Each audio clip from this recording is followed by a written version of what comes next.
I was watching the Philadelphia 76ers, and congrats to Philly. They got a big-time dub against the Boston Celtics last night, and pretty much the Sixers was down most of that second half of that game, and then they came roaring back, took over the game, and ended up beating Boston. They've struggled with Boston over the last couple of years. Obviously, last year in the playoffs they lost to Boston. Boston didn't have Gordon Hayward, didn't have Kyrie. I'm gonna be honest with you, it looks like Philly's more comfortable. Obviously, they got two all-star caliber guys, and Jimmy Butler and Tobias Harris playing for them. But I'm gonna be honest, Philly looks more comfortable playing Boston with Kyrie and Gordon Hayward in that lineup this year than they did last year. Terry Rozier and Jason Tatum, they were going at Philly. But Philly got their first dub against Boston in quite some time. And congrats to them. A lot of their guys made big plays. Jimmy Butler made a big shot to ice it. Joel Embiid had a big play. Ben Simmons had a big-time and one down the last 2 minutes of the game. But let's stick here with Ben Simmons, because I did notice some things about Ben last night. I used to think I would love Ben Simmons' game. I couldn't even fathom this guy not developing a jumper in 2019. I just think the game has changed so much. Like when I go into gyms, and sometimes I'm in gyms with NBA players, or not as much recent, but I used to be in gyms with a lot of NBA players from time to time, or a lot of D1 college guys.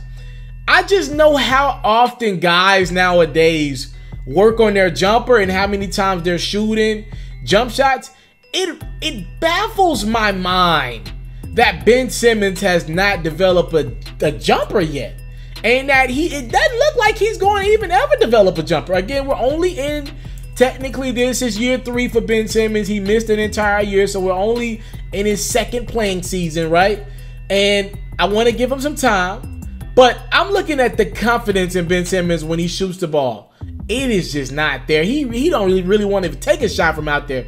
And guys are literally playing 3-4 feet away from him on the perimeter. Like, to me, the disrespect that Draymond has right now is bad. But look, man, if Draymond takes a shot with 5 seconds to go, I'm still living with him taking a wide open 3. If Ben takes it, I already know we lost, bro. We lost. I still look at him as that weak link, and I'm gonna be honest, he gotta develop some type of jumper. This is ridiculous. This dude is too damn good. I give Ben Simmons a hell of a lot of credit, because his jumper, even without it being there, he still is able to get to the rim. That means he's got a quick first step. He's super elusive around the rim. To be able to get to the rim without a jumper, you know how good you got to be to still get to the rim, average 16, 18, 20 points, whatever he's averaging. And you don't got to, everyone in the league know you can't shoot. The whole league know he can't shoot. Still be able to make some phenomenal passes. Like, yo, dude is good. But I don't know if the Philadelphia 76ers can ever win, and if he can't develop somewhat of a jumper. And I'm not alone in this theory. Today on the Stephen A. Smith show, one of my mentors, somebody I used to work with, and I used to shadow Stephen A. Smith at ESPN, he believes the same thing I believe. He said this earlier. He said, Ben Simmons, this is not an insult. This is a compliment. Ben Simmons is costing the Philadelphia 76ers a world championship.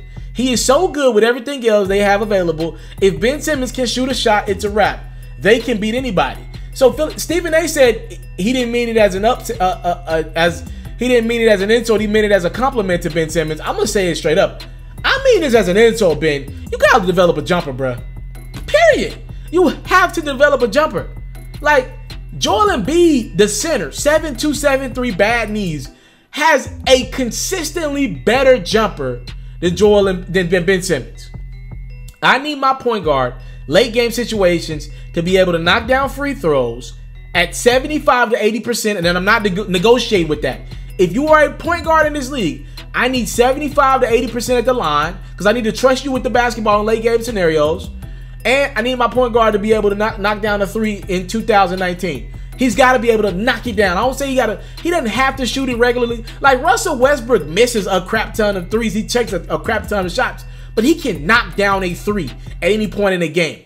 I need my point guard to be able to knock down a 3. All right? And I also need my point guard to be able to take care of the basketball. Sometimes Ben Simmons gets a little lackadaisical with the ball. I don't like that. So those are 3 things that I need from my point guard, and he's not doing any of those things. Now, he's one of the greatest passers I've ever seen from a kid that's under 22 years old. This guy, phenomenal court vision. But that's only going to get you so far if you can't shoot, bruh. In the playoffs, when things slow down, when teams are able to scout you for 4 or 5 days at a time, they're going to just play off Ben, double the post with Embiid, and force Tobias, Jimmy Butler, or Ben Simmons to beat you. And that's why I cannot pick the Philadelphia 76ers to make a deep run in the playoffs right now. I don't believe in Ben Simmons. I just don't believe him. Stephen A doesn't believe him. And I'm right there with him. I don't believe in Ben Simmons. He has to develop a jumper. A jumper. And you don't hear me saying develop a three. He's got to be able to develop a jumper first. I just want to start slow. He's got to get a jumper. I got to be able to trust him. Dwayne Wade ain't never been able to shoot the three ball at an elite level. But he had a jumper. That cleared up space so other facets of his game can flourish. They're going to clog that paint, and their best player on their team, which is clear as day, Joel Embiid, is going to be somebody who's like, damn, I can't even work out. A lot of times Joel Embiid is running to the three-point line, not because he wants to be the greatest three-point shooter we got in the game, but because he don't got enough space on the block. Because they're clogging it. They're playing 3-4 feet up. Ben Simmons, like, he's too great of a talent to be getting the treatment that the sorriest dude in the gym get. Trust me, I used to be the sorriest dude in the gym. I know that treatment. Man, guys used to leave me wide ass open. And I'm going to be honest with you, just being completely transparent, it messed with my confidence when guys didn't guard me. When somebody guarded me, I damn near knocked one down in their face. When you left me 3 or 4 feet open, you were clearly making it clear as day that I was the worst player on the court.